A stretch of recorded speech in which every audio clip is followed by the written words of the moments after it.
자, 우리 12장에서 여인과 붉은 용의 전쟁에 대한 기록이 이어지고 있습니다. 여기 여인은 하나님의 나라, 또 붉은 용은 사탄.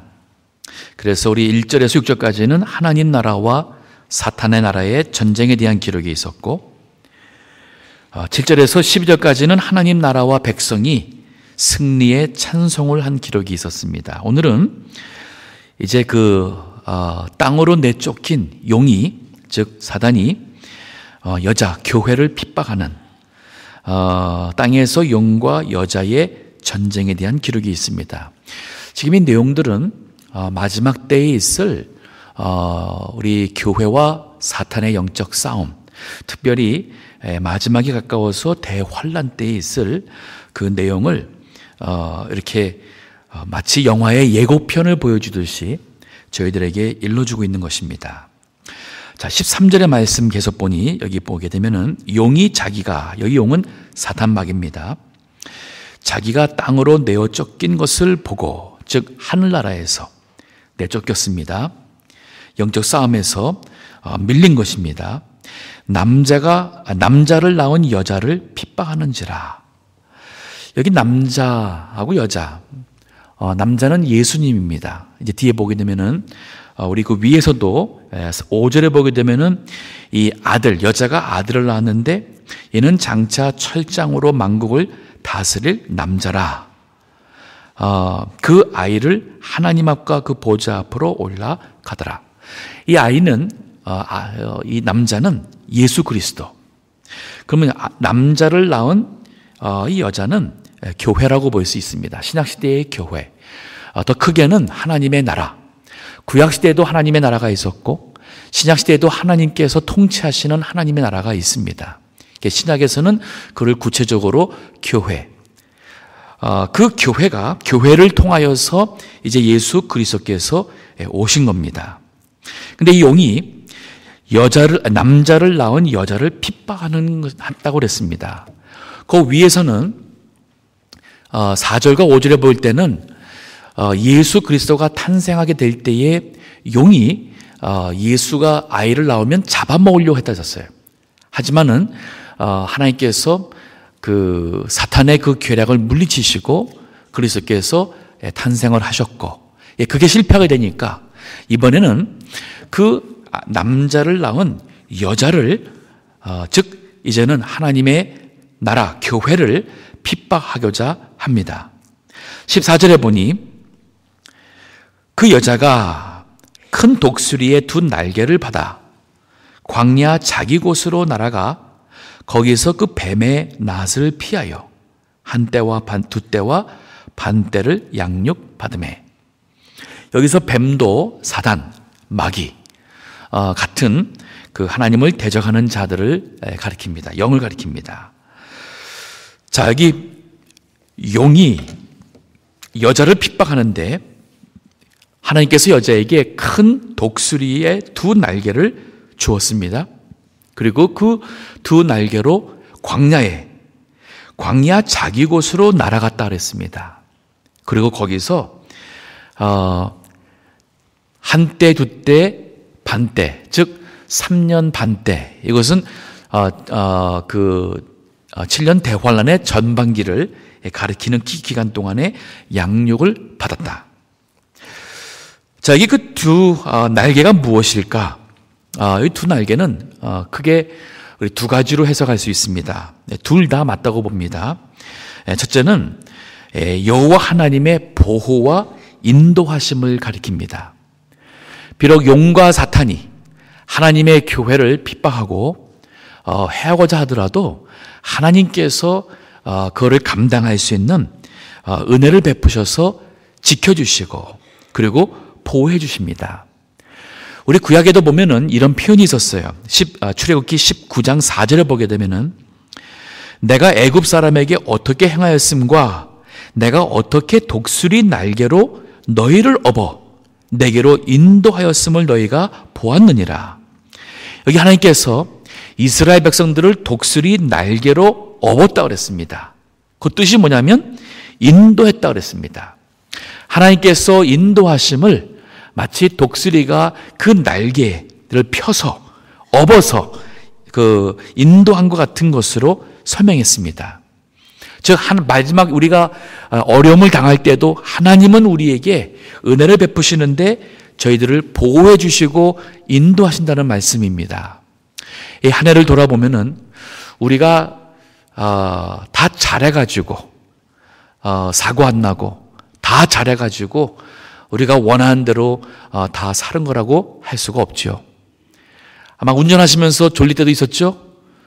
깜빡깜빡 졸리는데도 하나님의 은혜로 사고가 안 나고, 저도 참 이전에 깜빡 졸았는데 마침 또 오른쪽에 이렇게 약간 좀 벗어났는데 덜덜덜 해가지고 정신 차리고 보니까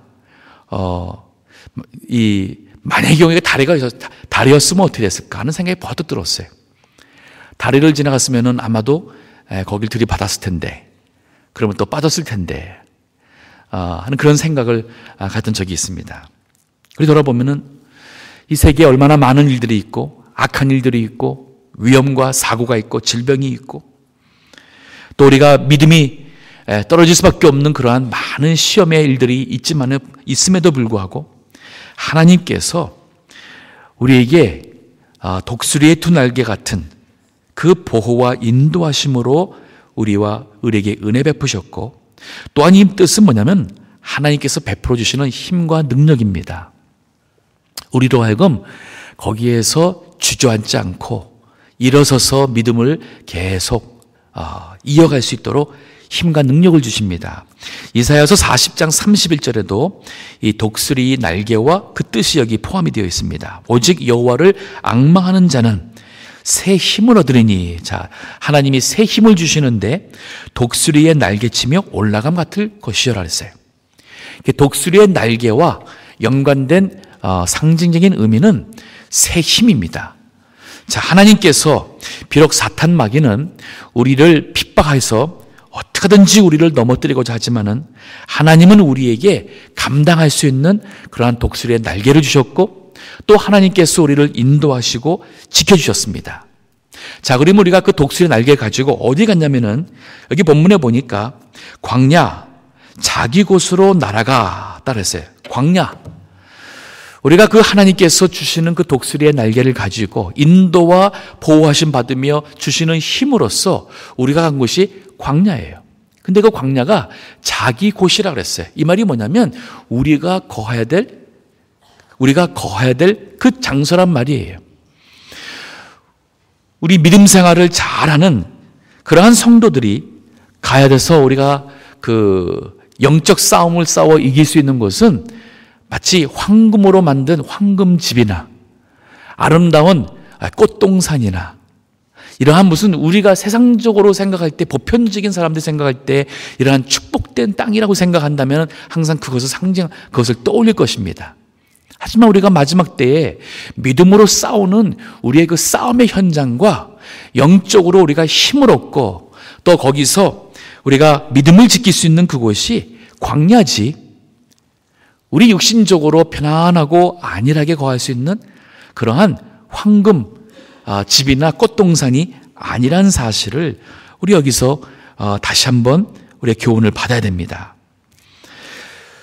자, 이 광야 거할 곳이 어디인가? 이것은 우리 이병규 목사님의 그 표현을 사용하면은 이 광야는 하나님과 만남이 있는 곳이다 라고 표현하셨어요. 하나님과 만남이 있는 곳이 광야다. 성경에 보게 되면은 광야가, 하나님께서 광야를 정말 하나님의 일꾼을 양육하는 데 들어 쓰셨습니다. 이스라엘 백성들 애굽에서 우상 섬기면서 더러워지고 타락된 그 모든 영과 육신을 광야 40년을 통해서 하나님은 정결케 하시고 여호와 하나님만 예배하는 그러한 참 영적 그 연단의 장소로 사랑하셨어요. 엘리야도 광야에서 생활하며 하나님과 영적 교제했고, 세례 요한도 광야에서 기도하며 하나님의 그 영적 교제하며 예수 그리스도가 오실 때의 그 주의 길을 예비하는 그러한 참된 하나님의 선지자의 그 사명을 감당했습니다.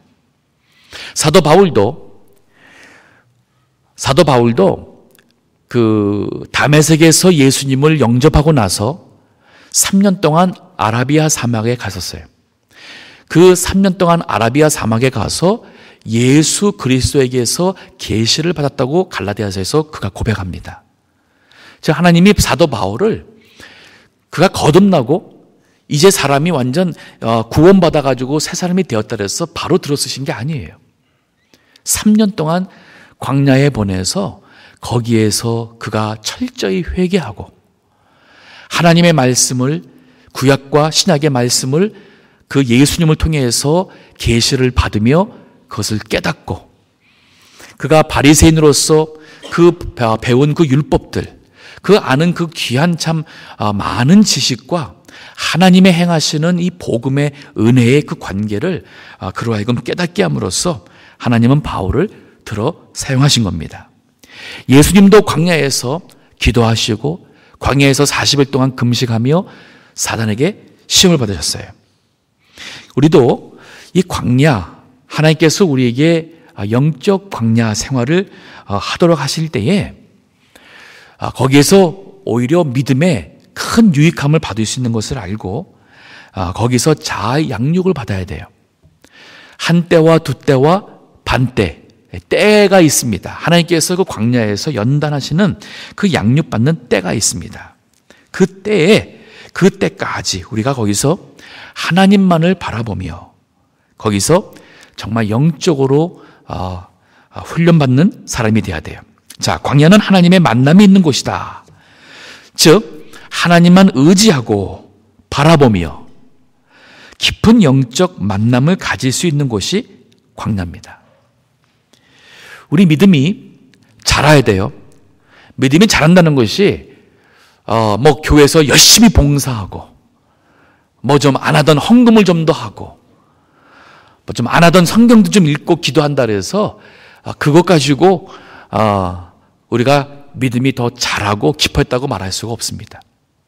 그거는 종교 생활의 일부일 수 있습니다. 왜냐하면 어느 종교나 불교든 이슬람교든 그 정도는 다 있습니다.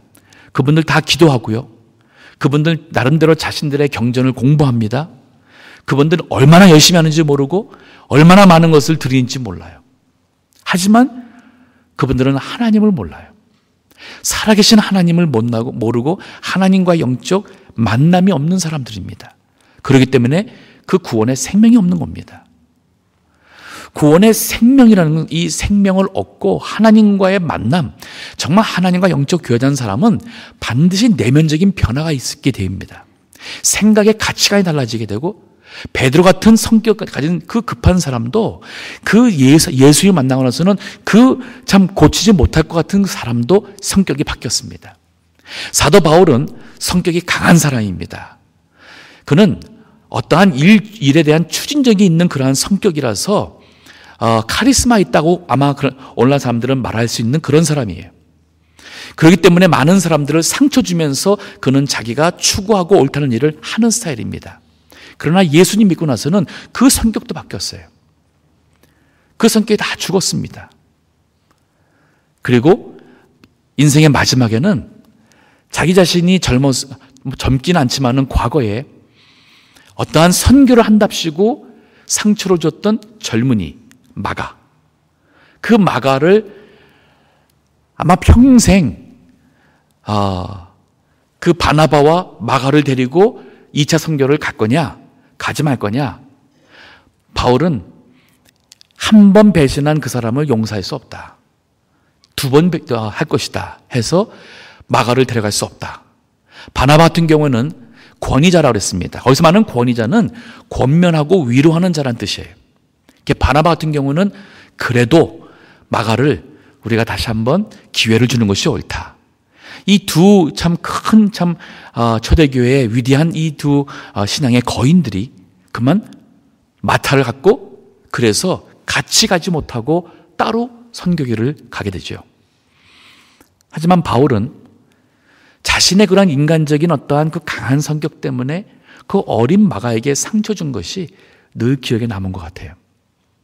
그렇기 때문에 그가 디모데후서 4장에 보게 되면은 마지막에 그 마가 데리고 오라고, 나에게 유익한 자라고 합니다. 우리가 이 광야 생활을 통해서 하나님 앞에서 나의 모습을 보게 될 때 정말 나의 어떤 그러한 그 부족한 점들을 깨닫습니다. 우리에게는 모든 장점은 동시에 단점이 될 수가 있어요. 즉, 그 장점 때문에 우리 스스로가 착각할 수 있고 교만할 수 있고, 그 장점 때문에 그러한 단점, 약점이 드러나게 되어 있습니다. 그래서 이 광야 생활을 통해서 하나님을 만나고 거기서 하나님만을 의지하고 바라보며 깊은 영적 하나님과의 만남을 가지는 곳이 이 광야, 이러한 성도가 되어야 돼요. 여기가 바로 우리 성도가 진정 머물러야 할 곳인데, 예레미야서 29장 13절에 너희가 전심으로 나를 찾고 찾으면 나를 만나리라. 우리가 하나님을 찾지 않으니까 광야로 하나님께서 모시는 거예요. 거기서는 내가 노력해서 농사할 수 있는 것도 아니고 물을 얻을 수 있는 것도 아니고, 그 낮의 더위와 밤의 추위에 내 스스로가 내 자신을 지킬 수 없는 것이 광야. 그렇기 때문에 거기서는 하나님을 찾을 수밖에 없죠. 하나님께서는 그곳에서 우리와 만나겠다고 그랬습니다. 역대하 16장 9절에도 여호와의 눈은 온 땅을 두루 감찰하사 전심으로 자기에게 향하는 자를 위하여 능력을 베푸시나니 그랬습니다. 전심으로 우리 하나님을 향하는 자를 위하여 능력 주시는 우리 하나님. 자, 여기서 이제 양육을 받았습니다. 양육을 받았는데, 제가 또 이 말씀을 생각하면서 제가 요즘에 이렇게 기도원들 가보고, 제가 달라스에서도 이제 그 기도원을 가보곤 했었는데, 지난 한 20여 년 동안 이렇게 쭉 보면은 기도원이 갈수록 사라집니다. 네, 한국도 기도원이 갈수록 줄어가고 있고, 그리고 기도원에 기도하러 오는 사람들이 갈수록 줄어갑니다. 제가 이민 생활하면서도 참 20여 년 전에 와 지금의 요즘에 보게 되면은, 요즘에는 기도원에 가면은 사람을 만나는 경우가 거의 없습니다. 기도하는 사람을 거의 만나지 않아요. 뭐 수련회때라든지 뭐 특별한 일이 있어서 이렇게 오지만은, 정말 기도하고자 뭐 특별한 무슨 특별 기도 제목 가지고 뭐 며칠 작정해서 금식을 한다든지 뭐 이렇게 하는 기도하러 오시는 분들이, 그런 소식도 그렇고 그러한 기도원을 찾는 분들이 갈수록 줄어가고 있어요. 한국은 물론 더 심각하고, 그래서 한국의 그 많던 기도원들이 많이 문을 닫았고 시설을 바꾸고 더 좋게 해서, 그래서 사람들이 더 끌으려고 하고, 거기에 뭔가 행사를 해야 되고 뭐 훌륭한 강사를 모셔도 해가지고서는 무슨 뭐 집회를 하고 해가면서 유지하는 곳들은 있지만은, 우리 여기 미국 같은 경우는 이제 그런 형편이 아니다 보니까 그야말로 기도원이 갈수록 줄고 있습니다. 이 말은 아마 전반적으로 기도 생활이 많이 줄었다는 그 뜻이 아닐까 하는 생각이 들어요. 우리 보수의 신앙과 우리가 받은 신앙은 기도하는 신앙이고, 말씀을 읽고 말씀을 순종하는 신앙입니다. 이제 올해가 또 이렇게 이제 얼마 안 남았는데, 우리 각자 좀 돌아봐야 됩니다. 내가 기도 생활을 어떻게 했는지. 특별히 작자 할지라도 몇몇 구역 식구를 인도하는 구역장이라면 정말 매일같이 구역 식구들을 위해서 기도해야 돼요. 또 전도회를 인도하는 회장이라면 그 전도회를 위해서 정말 기도 많이 해야 됩니다. 또 우리 장로님들 기도 많이 하셔야 되고, 우리 권사님들 권사 세울 때는 왜 권사를 세우나? 대체 여집사하고 권사하고 뭔 차이인가? 생각해 보셨어요? 연세가 이렇게 좀 드셔가지고 그래서 이제 좀 더 이게 좀 존경하느라고 권사 세운 거 아닙니다. 권사로서 할 수 있는 첫 번째는 기도예요. 기도하는 것이고, 그리고 교인들을 돌보는 것입니다. 우리 성경에서도 바울이 이 성경의 표현을 쓴 늙은 연이라고 써 있는데 참 그 좀 바뀌어야겠죠. 연세가 드신 분들이 젊은 여자들을 신앙으로 돌봐야 된다 그랬어요. 즉 우리 믿음 생활을 많이 하신 우리 권사님들, 기도하시고 또 오랜 세월 동안에 참 바른 신앙을 아시는 분들께서 우리 젊은이들에게 신앙의 본이 되어야 되고 신앙으로 이끌어주는 역할을 하는 것이에요. 그런 분들이 구역을 받으시고 또 그런 분들이 이렇게 참 젊은 사람들을 새로운 사람들 왔을 때 잘 영접하고 할 때의 교회가 건강해야 되는 것이죠. 자, 우리 이 광야 생활, 하나님만 의지하고 하나님을 바라보는 그러한 기도의 시간과 또 그러한 특별한 걸 만드시기 바랍니다. 그 휴가도 내셔서 어디 놀러 갈 생각만 하지 마시고 휴가 내가지고 하루든 이틀이든 좀 기도원에 가서 좀 조용한 시간 가져보세요. 정말 좋습니다. 누군가의 어떠한 이런 방해받지 않고 조용한 곳에서 찻소리도 안 들리고 사람 소리도 들리지 않고 정말 조용한 곳에서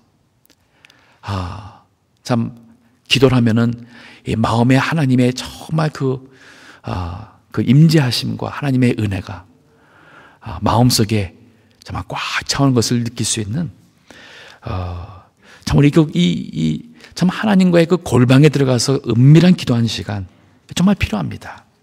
이것이 없이는 우리가 말세에 우리 핍박을 이길 수 있는 그러한 능력의 신앙 가질 수가 없습니다. 자, 그 다음 절에 보니까 그 여자가 15절에 여자의 뒤에서 뱀이 그 입으로 물을 강같이 토하여 여자를 물에 떠내려 가게 하려 하되. 자, 이 사탄이 어떻게 지금 핍박을 하고 무너뜨리려고 하냐면은 물을 강같이 토했습니다. 그리고는 여자가 즉 교회 성도들이죠, 물에 떠내려가게 하겠어요. 이 떠내려가게 한다. 이것이 뭐냐면은 이렇게 무섭게 그냥 그 핍박을 하는 것으로는 또 우리가 더 믿음으로 굳게 무장하고 버티니까 이제는 다른 수법을 쓰는 거예요. 취하게 하는 겁니다. 떠내려가게 하는 것입니다. 물질의 풍요와 세상적 향락으로 교회가 나태해지고 안일해져서 믿음에서 떨어지게 하는 그러한 전략입니다. 우리가 이 미국 생활, 자본주의 생활에 너무 바빠서 그만 떠내려가면 안 돼요. 너무 바빠가지고 기도 시간 하여튼 바빠지게 되면은 먼저 줄어드는 것이 예배 시간 줄어들고 기도 시간 줄어들고 성경 읽는 시간 줄어들고 봉사하는 거 줄어들고 그러면 우리 믿음이 더 힘을 얻는 것이 아니라 믿음이 더 약해질 수밖에 없습니다. 교회로 하여금 재물과 안일함을 따르는 세속주의에 빠지게 하는 것입니다. 육신의 영광과 향락을 추구하는 인본주의에 빠지게 하는 것입니다. 즉 세속주의와 인본주의예요. 우리 예수님의 그 열처녀 비유에도 보게 되면은 신랑이 더디움으로 지혜로운 처녀나 미련한 처녀나 다 졸며 잘세라 그랬어요. 아마 지금이 그런 것 같습니다. 우리 참 지혜로운 처녀라서 우리 램프와 기름을 준비하는, 즉 믿음 생활을 전부 잘해서 한다고 하더라도 우리가 졸며 자는 것을 피할 수가 없는 것 같아요. 이럴 때일수록 우리가 더 정신을 차리고 믿음을 지켜야 됩니다. 다니엘도 1장 8절에 보면은 뜻을 정하여서 왕의 음식과 그가 마시는 포도주로 자기를 더럽히지 아니하리라 하고 뜻을 정했어요. 우리도 이 생활에 있어서 뜻을 정하고 뭔가 이 우선순위와 이것을 정해야 됩니다. 하루를 지내면서 24시간 지나면서 내가 꼭 해야 될 일들, 아침에 못하면은 저녁에 하든 시간을 정해서 한다면 더 좋겠지만, 물질 가지고도 하나님께서 나에게 주시는 물질을 가지고 내가 이것을 다 어디다 쓰고 있는가, 어떻게 쓰는 것이 올바른가, 이게 바로 미리 뜻을 정하고 거기에서 이 재정적 원칙을 세워야 되는 것입니다. 거기에 따라서 우리가 살림을 줄일 것은 줄이고 써야 할 것은 거기에는 우리가 믿음으로 써야 되고 드려야 되고, 교회 봉사나 세상에 나가서 우리 이 세상에서 우리가 빛과 소금의 역할을 하는 모든 일에 있어서 이렇게 생각을 하지 않으면은 우리도 모르게 그냥 분주함 속에 살다 보면은 그만 물에 떠내려가듯이 그냥 1년이 떠내려가고 또 한 해가 떠내려가는 겁니다. 자, 16절에 보니까 하나님의 은혜가 임했습니다. 땅이 여자를 도와 그 입을 벌려 용의 입에서 토한 강물을 삼키니, 하나님께서 우리로 하여금 그 시험을 이길 수 있도록 은혜를 베푸셨어요. 그래서 땅이 입을 벌려서 그만 그 용의 입에서 나온 토한 그 강물을 삼킴으로써 우리가 떠내려가지 않도록 하나님께서 도우신다는 말씀이에요. 우리가 믿음 생활 잘하는 것도 맞고 또 우리가 열심히 잘할 때 하나님께서 이김 주신 것도 맞지만은 이 모든 것이 또한 하나님의 은혜와 도우심으로 감당이 된다는 사실을 다시 한번 여기서 우리에게 말씀해 주고 있습니다. 자, 17절의 마지막 절, 용이 여자에게 분노하여. 자, 또 실패했어요. 자, 여자가 남자를 낳으면, 아이를 낳으면 삼키고자 했는데 4절 5절에서 그것이 안 됐습니다. 이번에는 그 여자를 물에 떠내려가게 해서 그만 믿음에서 떨어지게 했는데 하나님의 은혜로 그것도 실패했습니다. 근데 용은, 즉 사탄 마귀는 포기하지 않습니다. 더욱 분노하게 되고 그리고 더욱 교회를 넘어뜨리고자 시험을 하게 됩니다. 자, 돌아가서는 그 여자의 남은 자손, 곧 하나님의 계명을 지키며 예수의 증거를 가진 자들로 더불어 싸우려고 바다 모래 위에 섰더라.